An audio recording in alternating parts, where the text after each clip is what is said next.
자, 오늘 사무엘상 11장 두 번째 시간입니다. 사울이 길갈에서 왕으로 세워지다.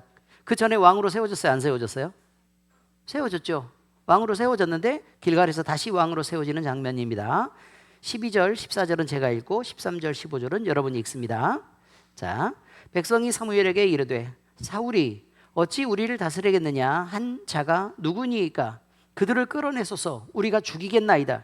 사울이 이르되 이 날에는 사람을 죽이지 못하리니 여호와께서 오늘 이스라엘 중에 구원을 베푸셨습니다. 사무엘의 백성에게 이르되 오라 우리가 길갈로 가서 나라를 새롭게 하자.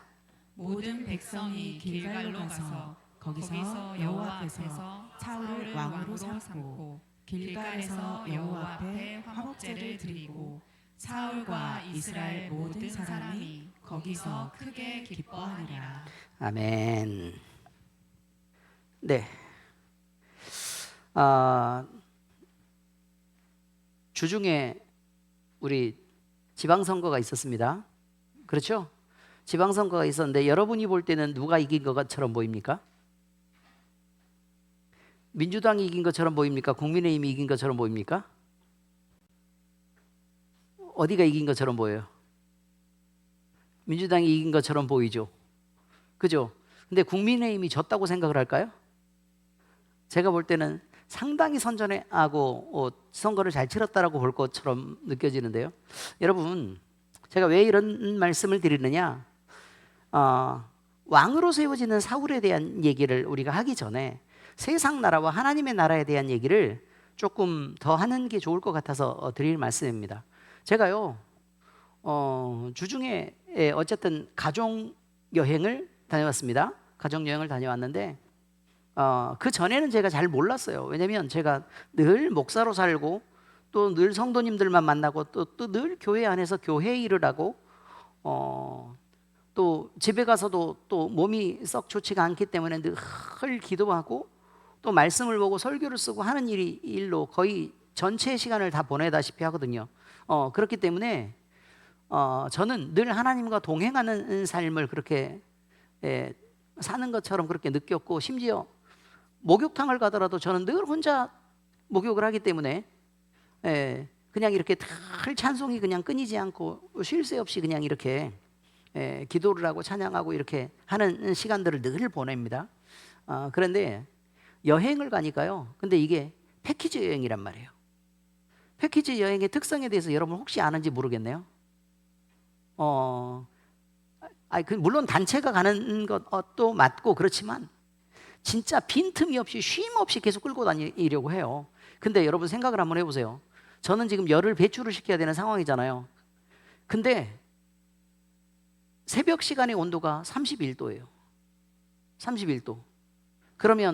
그리고 1년 내내 열대 지방인 싱가포르에서 그러면 낮에는 온도가 몇 도쯤 될지 여러분 대충 상상이 되죠? 31도인 날씨에서. 그런데 습도가 95%예요. 습도 95%. 그래서 가만히 있어도 그냥 비닐하우스 안에서 막 물 주고 나서 막 뜨거워진 상태 있잖아요. 그 상태가 계속되는 거예요. 쉽지 않았어요. 열이 빠져나가지 않기 때문에 막 이게 너무 힘이 들고 아프고 이래가지고 좀 고생을 좀 많이 했습니다. 그런데 그리고 싱가포르라는 나라가 이게 좁잖아요. 작아요. 그러니까 호텔을 가운데 잡아놓고 이쪽으로 가는데 끝에까지 갈 때 20분 차로. 빠르게 가는 것도 아니에요. 이렇게 갈 때 20분. 제일 길면, 짧으면 다른 곳으로 이동하겠습니다 그랬는데 5분, 7분. 이게 전체란 말이에요. 전 깜짝 놀랐습니다. 처음 패키지 여행을 태어나서 처음으로 갔는데 정말 쉽지 않았습니다. 그리고 그렇게 끌려다니고 그다음에 그 나라가 대부분 이게 다른 나라에 이제 문화 탐방을 하고 이런 저런 데 간다 그러면 이슬람 교도들이 있는 그곳, 그다음에 인도 사람들이 있는 곳, 힌두교 지역, 이런 데를 계속 다니다 보니까 보통 힘이 들어야죠. 교회를 찾아볼 수가 없었습니다. 그래서 너무 힘이 들었고, 그때 제가 느낀 게 몇 가지가 있습니다. 첫 번째, 돈 많은 나라는 진짜 예수님 안 믿으려고 하는 거구나. 그리고 예수님을 잘 믿다가도, 가난한 나라에서는 예수님을 믿다가도요, 돈이 많아지면 안 믿는답니다. 여러분, 아파트가요, 국립 아파트가 있고요, 국가 아파트가 있고 민간 아파트가 있는데, 민간 아파트는 얼마쯤 하는 줄 아십니까? 8억이요. 조금 더 올려야죠. 조금만 더. 80억에서 150억 사이래요. 80억에서 150억. 여러분도 이제 돈 좀 챙겨가지고 좀 여유 있게 사시고 싶으면 싱가포르로 가셔서 부동산에 80에서 150억 정도를 투자하고, 그리고 습도가 높은, 온도가 높은 따뜻한 나라에서 그냥 이렇게 잘 지내시면 됩니다. 그리고 물가도 우리나라 거의 한 2배 정도 되는 물가를 가지고 있습니다. 그래서 좀 힘들었습니다. 그러니까 영적으로 제가 컨트롤하기가 너무 힘든 거예요. 그리고 끊임없이 떠들어대는 많은 사람들과 그 다음에 그 일정들을 소화하기 위해서 계속 다녀야 되는 그런 일정들, 그 다음에 또 가족들이 함께 가다 보니까 가족들 사이에서 이제 그 마음을 좀 맞춰 나가야 되는 부분들이 이렇게 꽤 있을 거 아닙니까? 이런 부분들이 사실 수월하지 않았습니다. 그저 저는 주님만 보고 그저 말씀 읽고 기도하고 그렇게 사는 삶이 너무 행복하고, 그 다음에 습도 낮은 지역에서 사는 게 얼마나 좋은 거라는 것을 새삼 깨닫게 됩니다. 여러분 모두 우리나라에 사시는 걸 행복한 줄 아시고, 또 맛있는 음식 많이 먹고, 물론 거기도 음식은 맛은 있는데 못 먹을 정도는 아닌데, 우리나라처럼 막 다양하게 막 이것저것을 먹을만 하지 못하고, 뭐 중국계가 많이 들어와 있기 때문에 한 70% 된다 그러더라고요. 그래서 주로 중국 요리 쪽에서 좀 먹을 만한 음식들을 이렇게 찾아서 그렇게 먹고 다녔는데, 어쨌든 그랬었다. 보기에는 되게 좋은데 살기에는 엄청 까다로운, 그리고 웬만하면 다 벌금 막 수십만 원씩 이렇게 다 때리는 그런 나라를 제가 다녀왔다, 이런 말씀을 드립니다. 많이 행복했겠죠.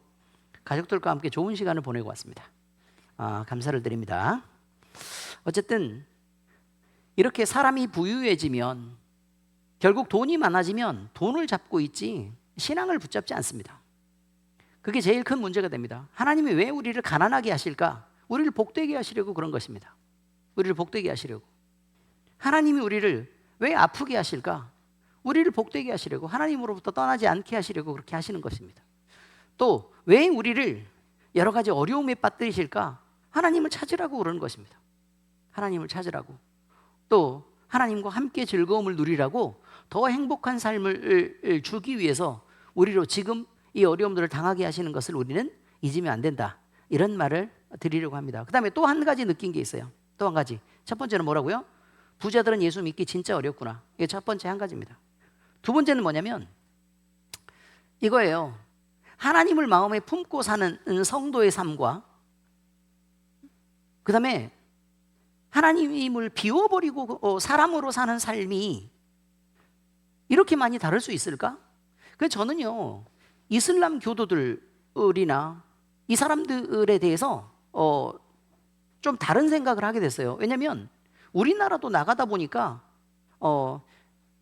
prayers room인가 이렇게 돼 있더라고요. prayer room인가?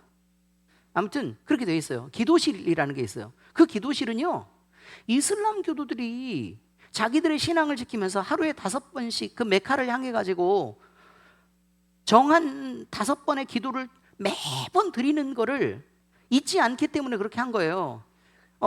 근데 그 사람들은 어떻게 했느냐? 양탄자를 갖고 다녔답니다. 양탄자를 갖고 이게 소지하고 다니는 거예요. 그리고 나서 그 정한 시간이 되면 거기 그 서쪽에 그 사우디 쪽 있잖아요. 그쪽을 향해 가지고 기도를 드리는 거예요. 그 조금 조용한 자리를 골라 가지고. 왜냐하면 맨바닥에서 엎드리는 것은 신에 대한 모독이다라고 생각을 해서 그렇게 했다는 거죠. 그렇게 계속했어요. 근데 한 사람이 한 게 아니고요, 모든 사람이 다 그렇게 한 거예요. 그러니까 이 사람들이 여행객으로 오면 이 사람들은 항상 그걸 해야 되잖아요. 그죠? 그러니까 그 사람들을 받기 위해서 전 세계 어느 곳이나 기도실을 만들어준 거예요. 근데 기도실이라고 돼 있는데 기독교인들이 들어가서 기도하느냐? 전혀 안 그래요. 모두 다 누구만 들어가요? 이슬람 교도들만 들어가는 기도실이 있단 말이에요. 얼마나 우리는 창피한 일인가, 이 말이죠.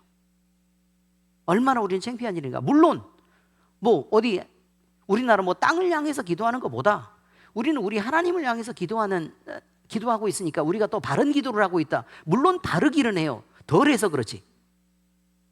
바른데 엄청 덜하는 그 사람들의, 그리고 그 사람들은 되게 정성스러워. 우리는 바른데 정성스럽지도 않고 열심히 하지도 않아. 그 다음에 막무에 진심을 다하지도 않고, 그 다음에 시간을 지켜서 하지도 않아. 그리고 기도 내용도 그래. 그래서 우리는 그러면서 무슨 생각을 하는 거냐면, 기독교인들에게는 그런 말을 하지 않아요. 이슬람 교도들에게서는 뭐라 그러냐면, 이슬람 교도들과 그 다음에 힌두교 사람들 말이에요. 힌두교 사람들에 대해서 뭐라고 평가를 하고 있는 거냐면, 그 사람들은 신앙이나 삶이나 같은 거니까요 라고 말해요. 신앙이나 삶이나 같은 거니까. 창피해요, 안 창피해요? 창피하죠. 우리는 신앙과 삶이 어때요? 같다고 외부 사람도 인정하지 않고 심지어 믿는 우리도 인정하지 않아요. 이렇게 가슴 아픈 일이 있습니까? 천지의 주제이신 하나님을 섬기는 우리가 제대로 된 신앙의 삶을 살지도 못하고, 그리고 늘 우리는 막 이렇게, 그러니까 이 사람들은, 이슬람 교도들은요, 이렇게 가다가 버스를 타고 못 가는 거예요. 시간이 되면 어떻게 해야 돼요? 빨리 내려야 돼요. 그리고 조용한 어디로 부지런히 찾아야 돼. 그래서 기도를 드리고 나서 그 다음에 또 다시 움직이고 이렇게 하는 거예요. 우리가 정말 그럴까요? 아니죠. 그러니까 이 부분이 너무 사람 마음을 아프게 하더라 그 말이에요. 심지어 싱가포르에 있는 이슬람 교도들과 힌두교인들도 그들의 삶이 신앙과 정확하게 같다라고 평가를 듣는데, 우리가 하나님을 섬기는 우리가 이런 부끄러움을 계속 안고 살아야 되는 것 자체가 너무 가슴 아프지 않냐. 우리가 이제 다시 한번 생각해 보시기로 하자 그 말이에요. 뭘 생각해야 되느냐? 우리의 신앙과 삶이 하나인가? 라는 부분에 대해서 나는 그냥 이렇게 일상을 살아가면서도 늘 하나님을 가슴에 품고 늘 기도하고, 또 하나님이 나와 함께 있는 상태에 대화를 하고 내 신앙이 나를 이렇게 이끌어가는 그런 신앙생활을 꼭 하는 것을 좀 우리가 우상 섬기는 사람들에게라도 좀 배워야겠다. 그래서 뱀같이 지혜로워라 라는 말을 해요. 뱀같이 지혜로워라. 그 뱀은 뭔데요? 사탄이잖아요. 사탄. 그죠?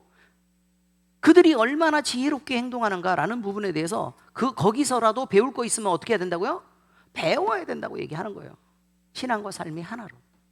신앙과 삶이 하나로. 우리는 진짜 믿는 사람처럼 살고, 또 믿음으로 살고, 어느 한순간도 하나님을 잊지 않고 내 가슴 속에 늘 하나님이 살아계시는 걸 느끼면서 그 하나님과 함께 병원 진료를 하고, 그 하나님과 함께 마사지를 하고, 그 하나님과 함께 도자기 틀을 만들고, 그 하나님과 함께 실리콘을 팔고, 그 하나님과 함께 옥수수를 하고, 그 하나님과 함께 운전을 하고, 그 하나님과 함께 설거지를 하고, 그 하나님과 함께 밥을 짓는 이런 삶을, 그리고 그 하나님과 함께 부부간에 함께 대화를 하더라도 우리 하나님을 품고 내가 이 사람한테 말할 수 있는 이런 신앙이 꼭 필요하지 않을까라는 부분에 대한 것을 느꼈다. 이 두 가지였습니다. 첫 번째 뭐라고요? 부자는 참 하나님 섬기기 어렵다.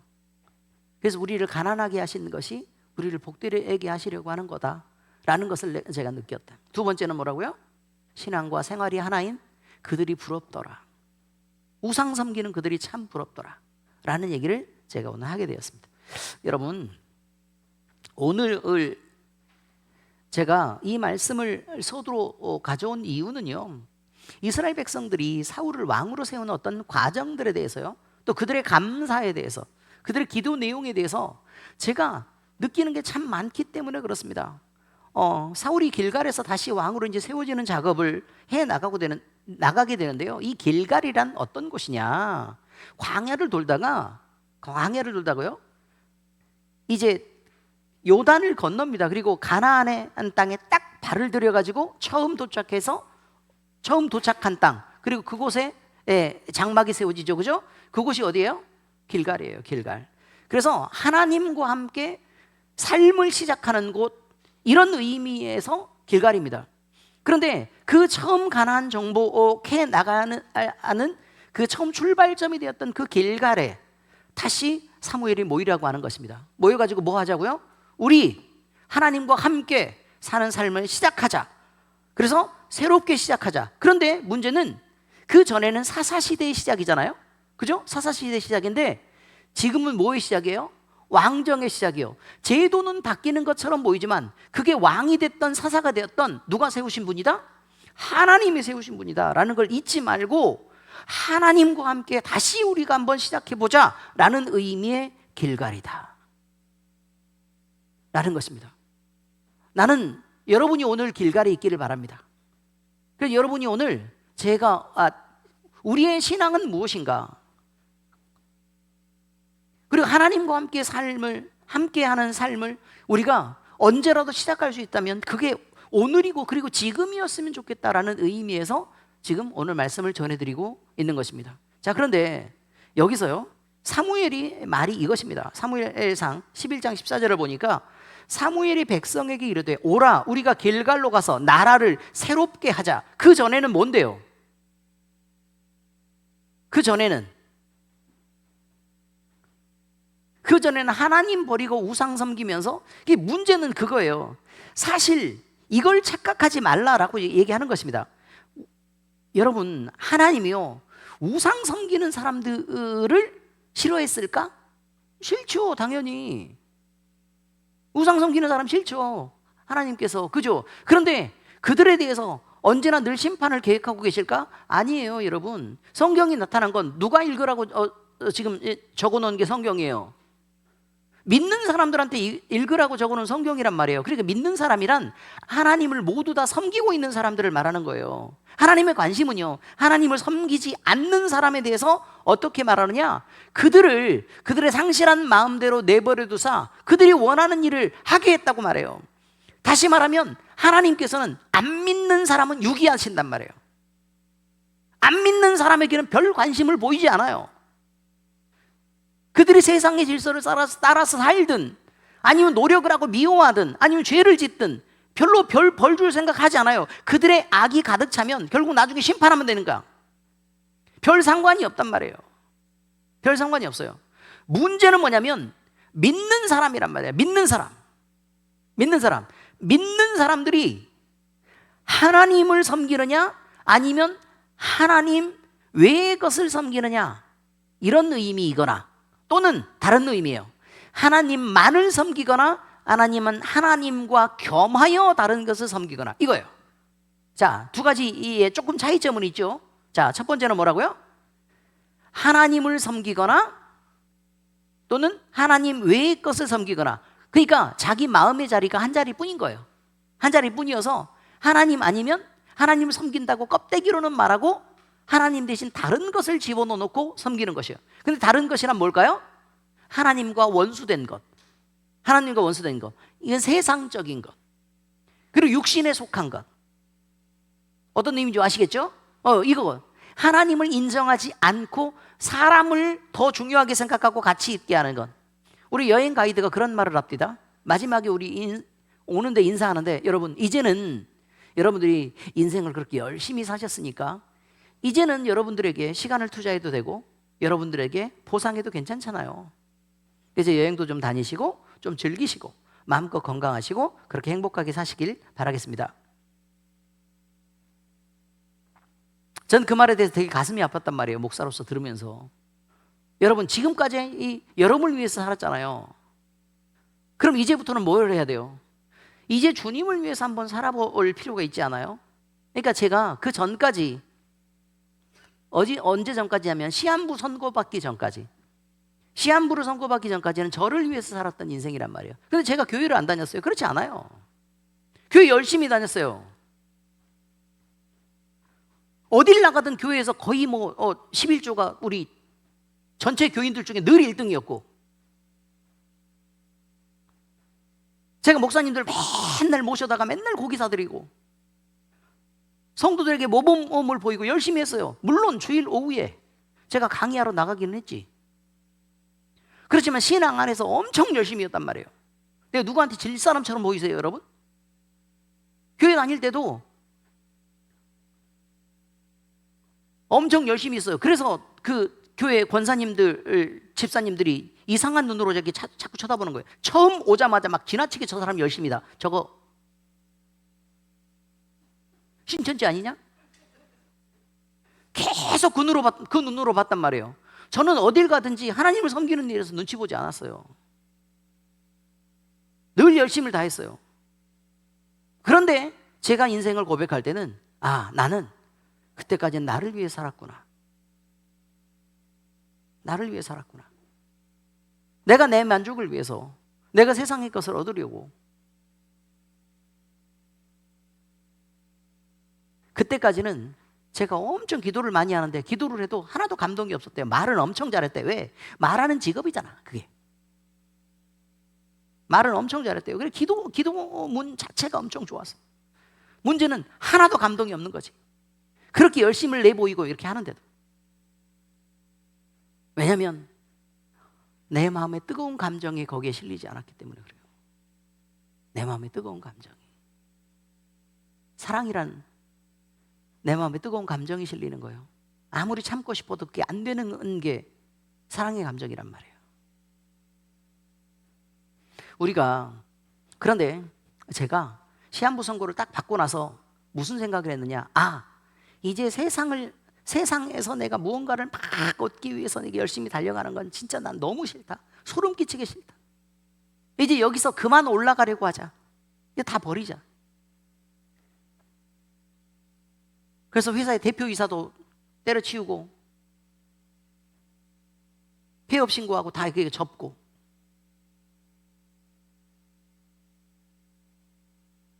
그리고 학원들도 그만두고, 또 엄청 사람들이 찾았어요.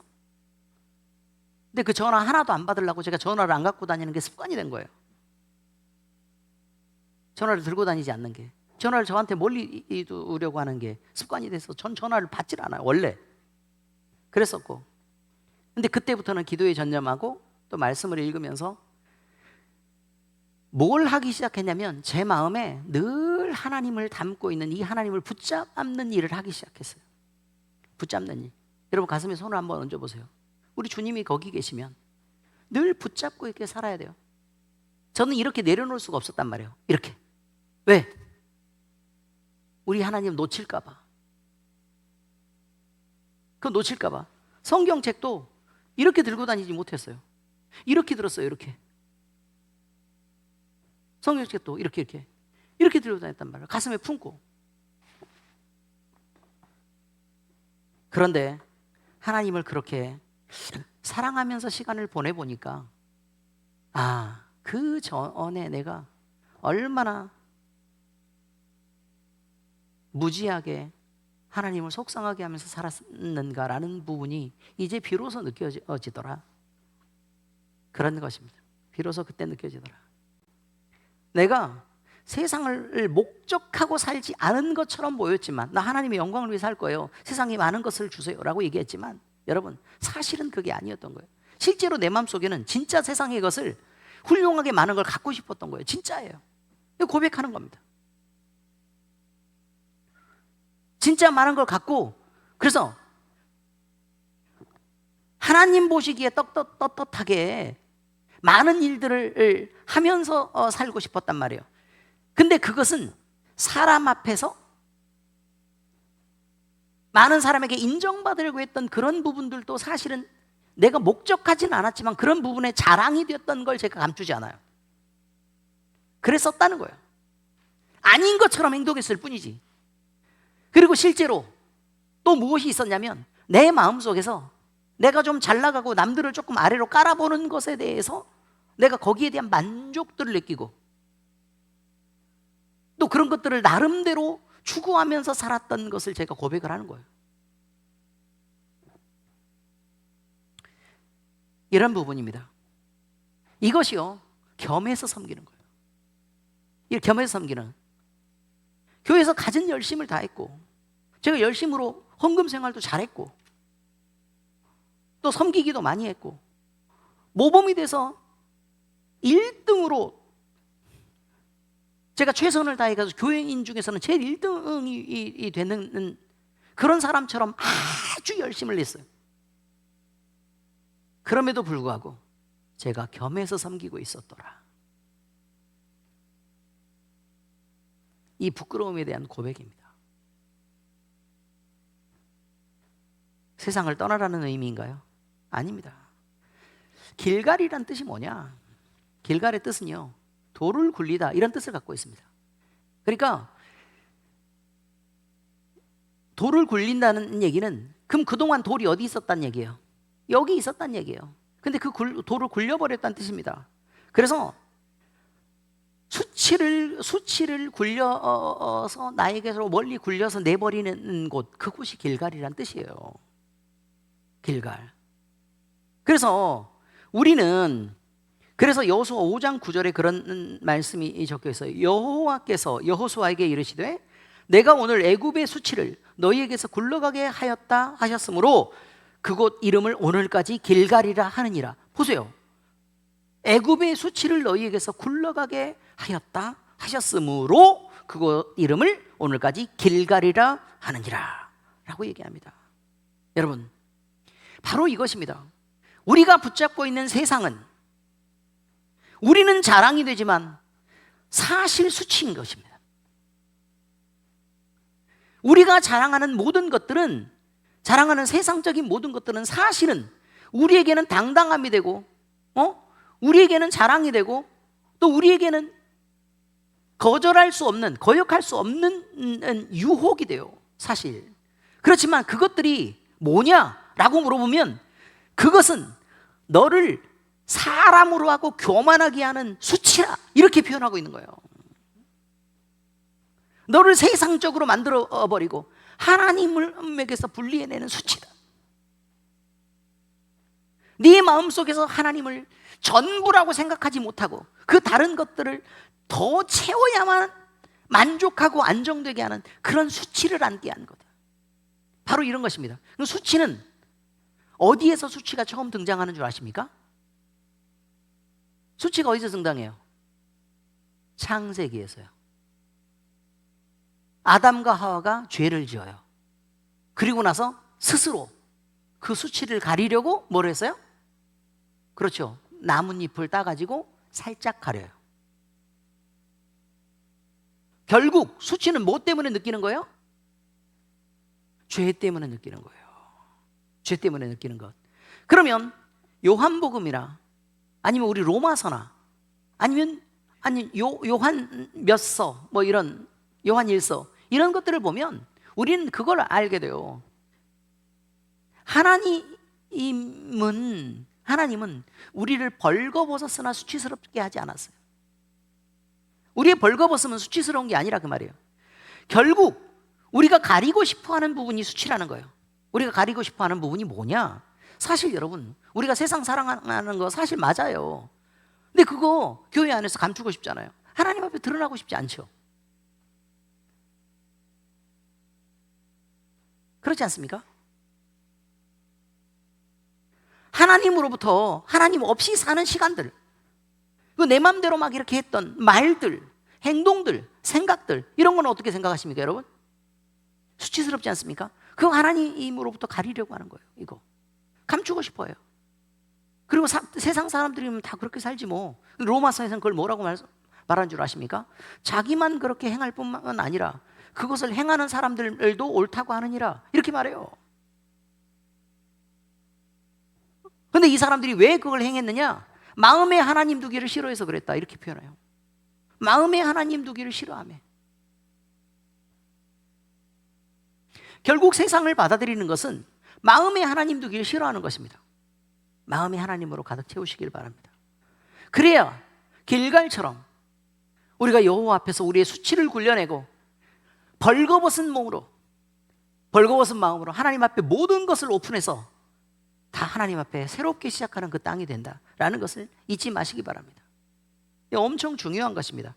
그러니까 이 지명의 의미가 대단히 중요하다. 그리고 또 길갈에서 뭘 했냐면 이스라엘 백성들이 모두 다 할례를 행합니다. 무슨 뜻이죠? 양피를 잘라내고 남자의 양피를 잘라내고 그리고 하나님의 사람으로 구분했다 이거예요. 양피를 잘라낸다는 뜻이 뭐예요? 세상의 정욕을 잘라낸다는 뜻이에요. 세상 정욕을 잘라낸다. 그리고 하나님의 것으로 구분한다. 우리가 언제까지 세상의 정욕을 채우면서 하나님을 함께 섬기려고 하십니까? 그거 안 됩니다. 안 됩니다. 하고 싶은 것들은 조금 절제하시고, 또 내가 죄의 습관으로 갖고 있는 것들은 좀 버리시고 하나님 앞에 새롭게 되는 일이 우리에게 있어지기를 바랍니다. 자, 또 하나의 의문이 있어요. 아니, 왜 자꾸 사무엘은 사울을 자꾸 왕으로 여러 번 세울까? 이런 얘기입니다. 왜 자꾸 여러 번 세울까? 이미 왕인데 왜 또 세우지? 라는 생각입니다.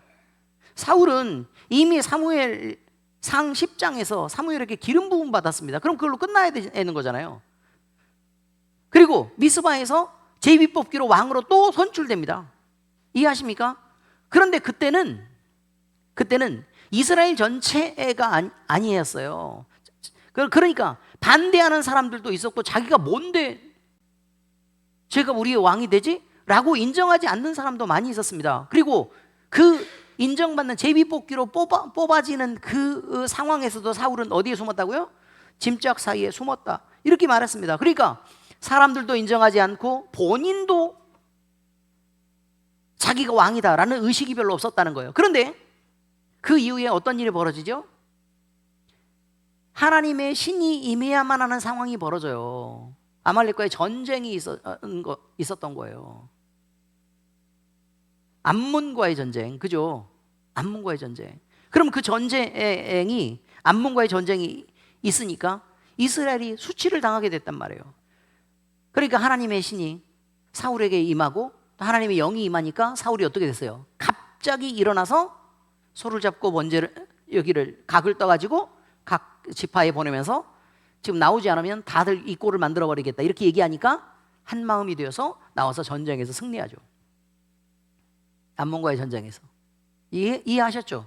그리고 나서 이렇게 큰 사건이 일어나고 나니까 사울의 리더십이라는 게 만들어졌다는 거예요. 사울의 리더십. 결국은 뭐냐? 하나님께서요, 앞에 세우는 어떤 일을 분명히 하신다는 거예요. 그리고 나서 많은 사람들에게 다시 묻게 하죠. 뭐라고 묻느냐? 자, 이제 내가 택한 사울이라는 이 사람이 왕이 되어도 좋겠니? 라고 사람들에게 다시 묻는 거예요. 사실 그때까지는, 사울이 세워지기 전까지는 사울이 이스라엘 백성들 중에서 온전한 왕으로 인정받았을까요? 인정 못 받았을까요? 인정 못 받았죠. 그럼 마음이 안 모아지겠죠. 그렇지 않습니까? 마음이 안 모아지겠죠. 그러면 그 비난하는 사람들은 뭐라고 얘기를 하겠어요? 아니, 하나님이 자기 마음대로 그렇게 여기 왕을 세울 거면 사사하고 뭐가 달라? 라고 생각을 하겠죠. 사사시대에도 하나님이 그냥 아무나 뽑아가지고 자기가 선택한 사람으로 뽑아가지고 이스라엘을 구원하게 하시고 그냥 이스라엘을 다스리게 하신 그거랑 뭐가 다르냐고. 이해가 되십니까? 그렇죠. 왕은 무슨 생각을 한 거냐면 자기들 손으로 뽑아야 왕이라고 생각한 거예요. 자기들 손으로 뽑아야, 하나님이 세우신 것이 왕이 아니고 자기들 손으로 뽑아야 왕이라고 생각한 거라니까요.